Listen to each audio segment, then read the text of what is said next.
আলহামদুলিল্লাহ। আচ্ছা, আপনারা বলেন তো, জেন, দুষ্ট জেন আর ভূত প্রেতে যদি আসর করে তাহলে কোরআন শরীফের কোন আয়াত পড়তে হয়? জি, ওলামারা বলেন না, আয়াতুল কুরসি। কোনটা পড়তে হয়? বলেন কোনটা? চট্টগ্রাম তাফসীর মাহফিল উপলক্ষেও কিছুটা ভূত প্রেতের আসর হয়েছে। এই ভূত প্রেতের আসর থেকে রক্ষা করার জন্য সকলে আমার সাথে পড়েন যথারীতি। আউযু বিল্লাহি মিনাশ শাইতানির রাজীম।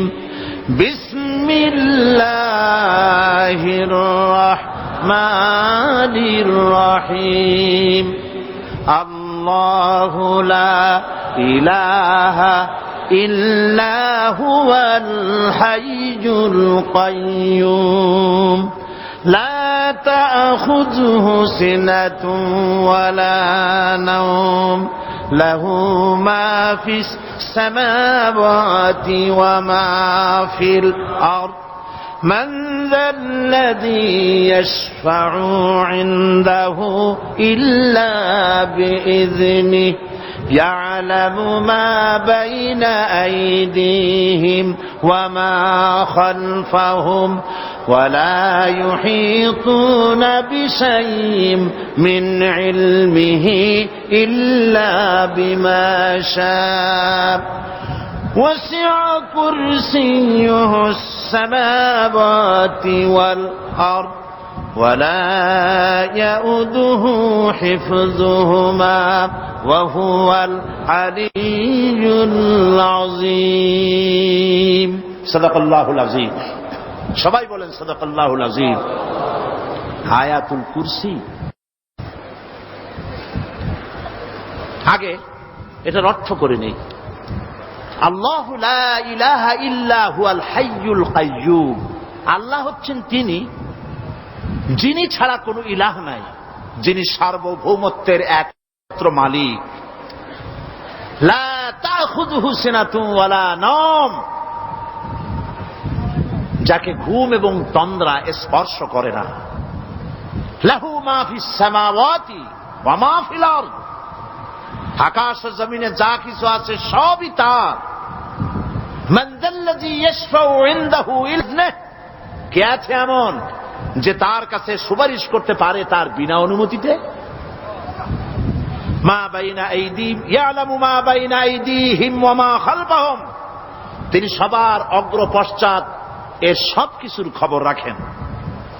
ওয়ালা ইউহিতুনা বিশাইইম মিন ইলমিহি ইল্লা বিমা শাআ, তার জ্ঞাত বিষয়ের কিছুই মানুষ নিজেদের আয়ত্তে আনতে পারে না। অবশ্য আল্লাহ যদি কাউকে কিছু দিতে চান, ওয়াসিআ কুরসিয়্যুহু সামাওয়াতি ওয়াল আরদ, তার একচ্ছত্র ক্ষমতা এবং কর্তৃত্ব আকাশ এবং জমিনকে পরিব্যাপ্ত করে রেখেছে।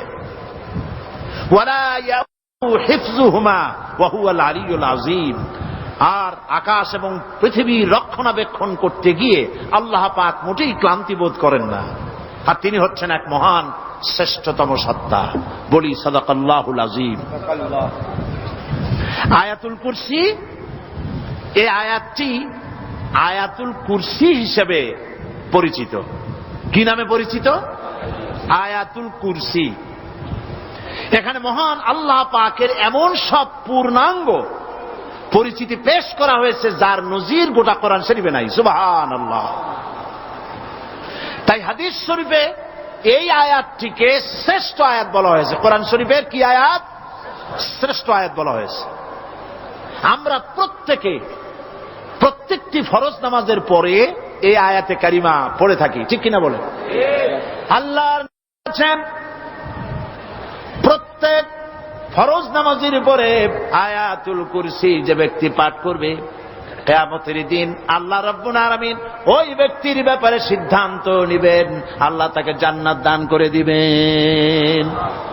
হতে পারে এবার আপনারা কেউ করতে পারেন, বাস ওয়াজ আর না শুনলে চলবে, আয়াতুল কুরসি পড়বো আর জান্নাতে চলে যাব।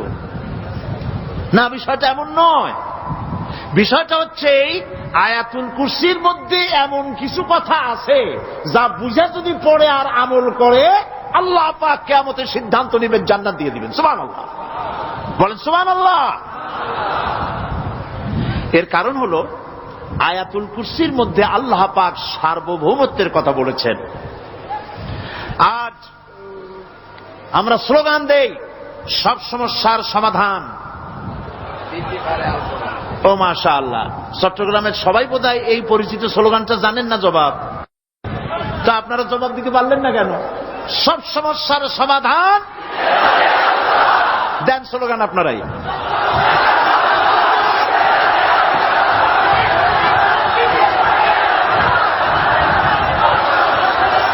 এটা শুধু স্লোগান নয়, সব সমস্যার সমাধান দিতে পারে আল কোরআন। এটা শুধু স্লোগান নয়, এটাই বাস্তবতা, এটাই বাস্তব সত্য। আয়াতুল কুরসির মধ্যে রয়েছে একটি জটিল সমস্যার সমাধান, যাকে সহজ কথায় বলা যায় গদি সমস্যার সমাধান। কুরসি মানে হলো গদি। আজকাল গদি নিয়ে কি হচ্ছে টের পাচ্ছে না ভাই? এই গদি নিয়ে টানাটানি হচ্ছে পৃথিবীর সর্বত্র। সার্বভৌমত্বের মালিক কে হবে? এইটা তো আপনারা বলতেছেন, কিন্তু যারা কোরআন জানে না তারা বলে সার্বভৌমত্বের মালিক জনগণ। দেখেন না, ওরা বলে সকল ক্ষমতার উৎস জনগণ। কারা বলে? নেতা নেত্রীরা বলেন সকল ক্ষমতার উৎস। কর না কেন? উৎস জনগণ।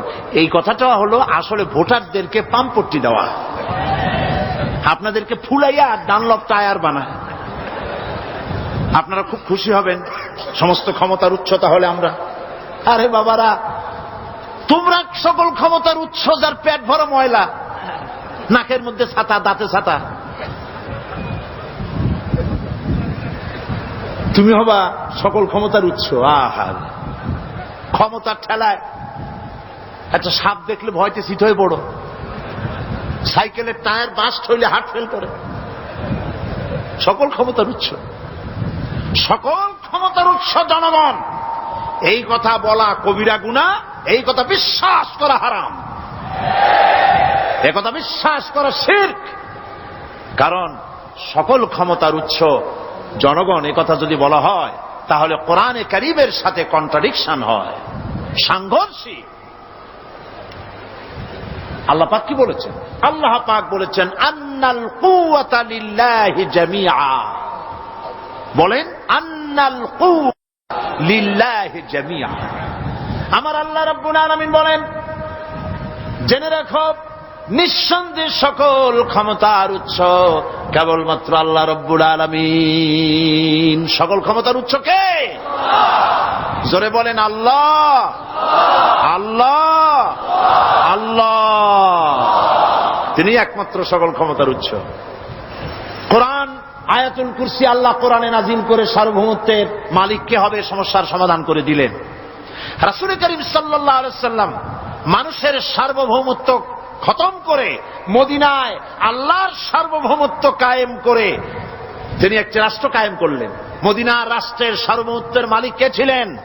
আল্লাহ। জোরে বলেন কে ছিলেন? আল্লাহ। মানুষ তখন দেখতে পেল খোদাই সার্বভৌমত্বের ভিত্তিতে যে রাষ্ট্র গঠন হয় সেই রাষ্ট্র মানবতার জন্য কত কল্যাণকর হয়। সুবহানাল্লাহ বিহামদি। আয়াতুল কুরসিতে বলা হলো যে সার্বভৌমত্বের মালিক এই ক্ষমতাটাকে আরবিতে বলা হয় উলুহিয়াত। এই ক্ষমতাকে সার্বভৌমত্বের ক্ষমতাটাকে আরবিতে কি বলা হয়? উলুহিয়াত।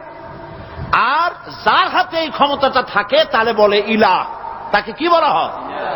আল্লাহ রাব্বুল আলামিন আয়াতুল কুরসির শুরুতে এই কথাটাই বলে দিলেন, আল্লাহু লা ইলাহা ইল্লা হুয়াল হাইয়ুল কাইয়্যুম। আল্লাহ হচ্ছেন তিনি যিনি ছাড়া কোনো ইলাহা নাই। তার মানে হলো সার্বভৌমত্বের একচ্ছত্র মালিকানা কার হাতে? চিৎকার দিয়ে বলুন, আল্লাহ রাব্বুল আলামিনের হাতে। সার্বভৌমত্বের এই ক্ষমতা হস্তান্তরযোগ্য নয়। সার্বভৌমত্বের মালিক যিনি হবেন তার শুরু থাকবে না, শেষও থাকবে না। এই কোয়ালিটি কার মধ্যে আছে? আল্লাহ পাকের মধ্যে। আল্লাহ পাক বললেন তিনি হচ্ছেন আল হাই আল কাইয়্যুম। তিনি হাইয়্যু, তিনি কাইয়্যুম। তিনি শাশ্বত, তিনি জাগ্রত, তিনি চিরস্থায়ী, যার শুরুও নাই, যার শেষও নাই। সুবহানাল্লাহ ওয়া বিহামদিহি। এই সার্বভৌমত্বের মালিকানা নিয়ে যারা বসে আছে, যে কোনো মুহূর্তে তার হাত থেকে ক্ষমতা ছিনতাই হয়ে যেতে পারে, পারে কিনা? আর ঘুমায় থাকলে, সার্বভৌমত্বের মালিক দাবি করে যদি ঘুমায় থাকে, ততক্ষণ ভারপ্রাপ্ত বানাবে কারে? এই জন্য সার্বভৌমত্বের মালিক হচ্ছেন আল্লাহ পাক, যাকে ঘুম এবং তন্দ্রা স্পর্শ করে না। সার্বভৌমত্বের মালিকের কোয়ালিটি আল্লাহ পাক বলছেন লা তাখুযুহু সিনাতুন ওয়ালা নাওম। পড়েন সবাই, লা তাখুযুহু সিনাতুন ওয়ালা নাওম। তার ঘুমও নাই, তন্দ্রাও নাই। হযরত মূসা আলাইহিস সালাম আল্লাহ পাকের কাছে একবার প্রশ্ন তুলেছেন, আল্লাহ পাক তুমি নাকি? আল্লাহ বলেন তুমি বিশ্বাস করো না? মূসা আলাইহিস সালাম বলছেন অবশ্যই বিশ্বাস করি। আল্লাহ পাক বললেন বিশ্বাস যদি করো তাহলে বুঝানো যাবে। হযরত ইব্রাহিম আলাইহিস সালাম বলেছিলেন আল্লাহ পাকের কাছে, কাইফা রব্বি আরিনি কাইফা তুহিল মাউতা। হে রব, তুমি আমারে দেখাও কেমনে তুমি মৃত্যুকে জিন্দাকে মৃত্যু করো, মৃত্যুকে জিন্দা করো, একটু দেখাও আমারে। আল্লাহ পাক বললেন আওয়ালাম তুমিন, বিশ্বাস করো না? ইব্রাহিম আলাইহিস সালাম সঙ্গে সঙ্গে বললেন বালা। নাম বললেন না। বালা মানেও হ্যাঁ, নাম মানেও হ্যাঁ, কিন্তু একটু বেশ কম আছে। তিনি নাম না বলে বালা বললেন। নামের অর্থ হলো হ্যাঁ, আর না বালার অর্থ হচ্ছে কেন নয়, অবশ্যই বিশ্বাস করি। ওয়ালাকিন লিয়াতমাইন্না কালবি, তবে আল্লাহ তুমি যদি চোখে দেখাও একটু, তাহলে এগুলি একটুখানি লিয়াতমাইন্না কালবি, আমার অন্তরাত্মা প্রশান্তি লাভ করবে যদি চোখে দেখতে পারি। আল্লাহ বলেন তাহলে তোমারে দেখাবো। আল্লাহ দেখাইলেন। মুসা আলাইহিস সালাম যখন বললেন যে আল্লাহ পাক আর মৃত্যুকে চিন্তা করো কেমনে, তুমি ঘুমায় থাকো, না ঘুমায় পারো কেমনে, তোমার নাকি ঘুম নাই, তন্দ্রা নাই? আল্লাহ পাক বলেন বিশ্বাস করো না? বলে আমি বিশ্বাস করি। তো ঠিক আছে তাহলে তোমার দেখাই। বললেন এক গ্লাস পানি নিয়ে আসো। এক গ্লাস পানি নিয়ে এসে দাঁড়িয়ে থাকো। আল্লাহ পাক মুসা আলাইহিস সালামকে বললেন এক গ্লাস পানি নিয়ে দাঁড়াও। আর ঘুমকে আল্লাহ পাক বললেন মুসারে ধরো। মুসা আলাইহিস সালাম নিদ্রাচ্ছন্ন হলেন, তন্দ্রা এসে গেল, হাত শিথিল হয়ে হাতের থেকে পানি ভর্তি গ্লাস পড়ে ভেঙে চুরমার হয়ে গেল। মুসা আলাইহিস সালাম ভয় পেয়ে গেলেন। আল্লাহ রাব্বুল আলামিন বলেন ভয় পাওয়ার কোনো কারণ নাই, তোমার প্রশ্নের জবাব আমি এভাবেই দিলাম। এক গ্লাস পানি নিয়ে কয়েক মিনিট দাঁড়াইতে পারো নাই, ঘুমের সঙ্গে সঙ্গে গ্লাস পড়ে ভেঙে গেল। तमाम आकाश और जमीन গোটা সৃষ্টি জগৎ তোমার আল্লাহ পাকের হাতের মুঠার মধ্যে রয়েছে। আল্লাহ যদি ঘুমায় যায় সব শেষ হয়ে যাবে। तमाम সৃষ্টি জগতের ট্রাফিক কন্ট্রোল আল্লাহ কর্তৃক হয়, আর মানুষের যা হয় আল্লাহ পাক তার থেকে সম্পূর্ণ মুক্ত। আল্লাহ পাকের ঘুম নাই, তন্দ্রাও নাই। লা তাখুযুহু সিনাতু ওয়ালা নাওম, ঘুমও নাই, তন্দ্রাও নাই। আল্লাহ পাক সমস্ত রকমের মানবীয় কোয়ালিটি থেকে, গুণ থেকে মুক্ত, মুবাররা, পবিত্র। আল্লাহ রাব্বুল আলামিন সার্বভৌমত্বের একচ্ছত্র মালিক হচ্ছেন আল্লাহ পাক। তিনি ছাড়া কোন ইলাহ নাই। তিনি পরিষ্কার করে বলছেন আল্লাহু লা ইলাহা ইল্লা হুয়াল হাইয়ুল কাইয়্যুম। সবাই পড়েন আল্লাহু লা ইলাহা ইল্লা হুয়াল হাইয়ুল কাইয়্যুম। আল্লাহ হচ্ছেন সার্বভৌমত্বের মালিক, তিনি ছাড়া কোন ইলাহ নাই। এমন একটি আয়াত তাফসীরের জন্য আল্লাহ এনে দিয়েছেন, যেই আয়াতটি বুঝলে পরে দুনিয়াও শান্তি, আখিরাতেও শান্তি। গতি সমস্যার সমাধান হবে, সব সমস্যার সমাধান হবে। আয়াতুল কুরসি এমন আয়াত যা তেলাওয়াত করলে, বুঝলে, আমল করলে কিয়ামতের দিন আল্লাহ পাক তার সম্পর্কে সিদ্ধান্ত নেবেন, জান্নাত দিয়ে দিবেন। সুবহানাল্লাহ। আউযু বিল্লাহি মিনাশ শাইতানির রাজীম। বিসমিল্লাহির রাহমানির রহিম। প্রত্যেক অক্ষরে অক্ষরে 10-10 করে নেকি এখন আমাদের নামায় আমলে লেখা হচ্ছে। সুবহানাল্লাহ। গলা ছেড়ে দিয়ে সবাই পড়েন আমার সাথে।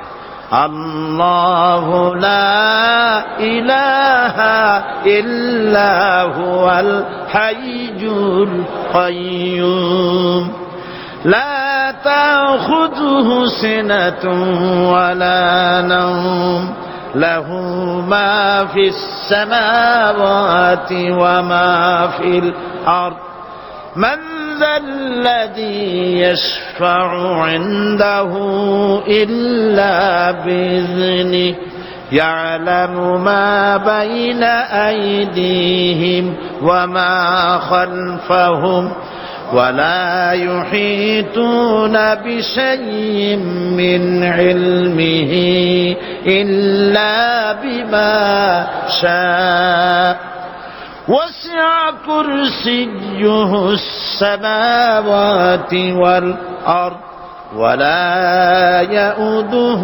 حفظهما وهو العلي العظيم صدق الله العظيم। আয়াতুল কুরসি হচ্ছে কোরআন শরীফের সর্বশ্রেষ্ঠ আয়াত। সুবহানাল্লাহ। রাসূল বলেছেন আয়াতুল কুরসি হচ্ছে কোরআনে কারীমের সর্বশ্রেষ্ঠ আয়াত এবং আল্লাহ পাকের তাওহীদের ব্যাপারে, সার্বভৌমত্বের ব্যাপারে এত বিস্তারিত অল্পের মধ্যে আর অন্য কোন আয়াতের মধ্যে ভাবে আসে নাই। এই জন্য আয়াতুল কুরসির এত মর্যাদা। কালকে আরো একটি হাদিস শোনাইছিলাম, বোধহয় নিশ্চয়ই আপনাদের মনে আছে। প্রত্যেক ফরজ নামাজের পরে আয়াতুল কুরসি যে একবার পড়বে, তেলাওয়াত করবে, কিয়ামতের দিন আল্লাহ পাক তার সম্পর্কে সিদ্ধান্ত নিবেন, তাকে জান্নাত দিয়ে দিবেন। সুবহানাল্লাহ কইতে ইচ্ছে করলো না? আলহামদুলিল্লাহ বলবেন না? তার অর্থ হলো এই আয়াতুল কুরসি যদি মানুষ পড়ে আর বোঝে আর ওই অনুযায়ী যদি আকীদা তৈরি হয়, জীবন তৈরি হয়, তার জীবন জান্নাতের জন্য তৈরি হয়ে যায়। গতকাল আল্লাহ পাকের সার্বভৌমত্বের কথা আমরা আলোচনা করেছিলাম। আলোচনা করব আল্লাহ পাকের পরিচয়। আল্লাহ পাক তিনি কে? আমরা বলি আল্লাহ। আমরা কি বলি? বলেন সবাই, কি বলি? আমি অনেকবার আপনাদেরকে এই কথাটা বলেছি, বোধহয় নিশ্চয়ই মনে আছে। আল্লাহ এই উচ্চারণটা আমাদের অনেকের হয় না, কেউ বলে না আল্লাহ।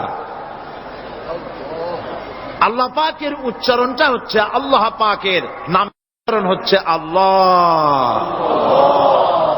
মুখটা একটু গোল হয়ে যাবে, বলেন আল্লাহ আল্লাহ আল্লাহ। পৃথিবীতে বিভিন্ন জাতি তার স্রষ্টাকে, তারা যাকে স্রষ্টা মনে করে, বিভিন্ন নামে ডাকে। কেউ বলে ভগবান, কেউ বলে ঈশ্বর, কেউ বলে পরমেশ্বর, কেউ বলে বিধাতা, কেউ বলে গড। বিভিন্ন নামে লোকেরা এভাবে ডাকে। তো ভগবান বললে তার প্রতিশব্দে স্ত্রীলিঙ্গে কি আসে? বলেন ভগবতী। ঈশ্বর বললে স্ত্রীলিঙ্গে কি আসে? ঈশ্বরী। বিধাতা বললে তার স্ত্রীলিঙ্গে কি আসে? বিধাত্রী। গড, এটার স্ত্রীলিঙ্গে আসলে কি হবে? তো প্রত্যেকটি তারা যে ভাষায় আল্লাহকে ডাকে, প্রত্যেকটি ভাষায় স্ত্রীলিঙ্গে একটি প্রতিশব্দ আসে। আল্লাহ এর স্ত্রীলিঙ্গে, এর প্রতিশব্দে আরেকটি শব্দ কি গোটা বিশ্ব খুঁজে পাওয়া যাবে?